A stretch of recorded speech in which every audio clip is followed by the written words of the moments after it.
Hi, I'm Bev, And I'm Etienne. and we're here in the beautiful grounds of TCDC in Arusha, along with some colobus monkeys. And we are here to bring in our perspective on social learning, both our theory and our practice, for these network leaders, both to form a community among each other and learn from each other, but also to develop networks in their home country. A community of practice is a very simple concept. It's a group that are trying to achieve something and work together to learn how to do it better over time, and it is a learning partnership, okay?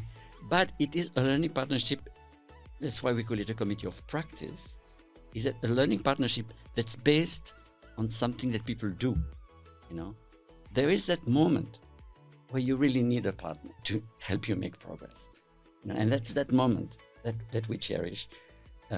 Not to put down professors who give lectures and fantastic lectures, and we don't put that down, but we say it's not enough.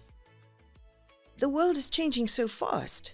If you wait until something is known, then it's too late, right? So what you need is to be able to learn from practice what is happening now on the ground and how are we going to make progress in this practice? How are we going to get better at doing something with it in a way that will bring us closer to making that difference we want to make? And that's a different set of questions as to where is the expertise? How can we bring it into the room? How can we give it to people? How can we best package it so that they have it?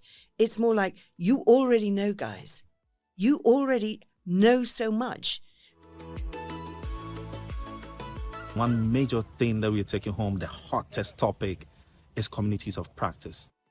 And there's a collection of individuals with a common interest and a passion to drive change, and they do so through dialogue, through interacting, through learning from each other. There's added value on community of practice because these platforms could also domesticate knowledge that could go into shaping public policy because we are adding value. Teaching, the way it is often understood, is kind of like the transmission of certainty from someone who knows to someone who doesn't. But in fact, a lot of the learning that we do in life is not by transmission of certainty from one person to another, but by engaging with each other to address something that nobody knows. What brings that intensity of learning in a community of practice is the recognition that you are struggling with something I understand. To have agency, to take agency, is fundamental to learning. When you go to school, one of the main things, and even in training, one of the main things that happen is agency is taken away from you, right?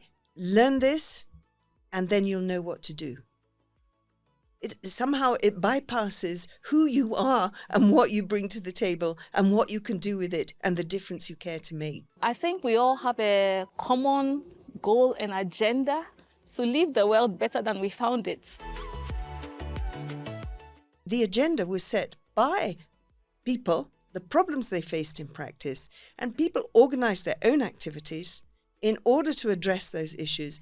And the amount of knowledge in the room about what to do and the synergies in the room was phenomenal, much more than anybody else could deliver to them. Really, everything that we do is directed at enabling people to bring who they are and who they want to become and the world that they want to see into the energy of learning. We know we are huge territories and we have a lot of resources, natural resources, but at the same time we are considered like poorest countries. So that it's a contradiction. We have a lot of inequality, but we know that we have the power of people to solve our problems. So we are here to sharing experiences and to learn how can we use that power that we have to solve our problems and makes the things happen.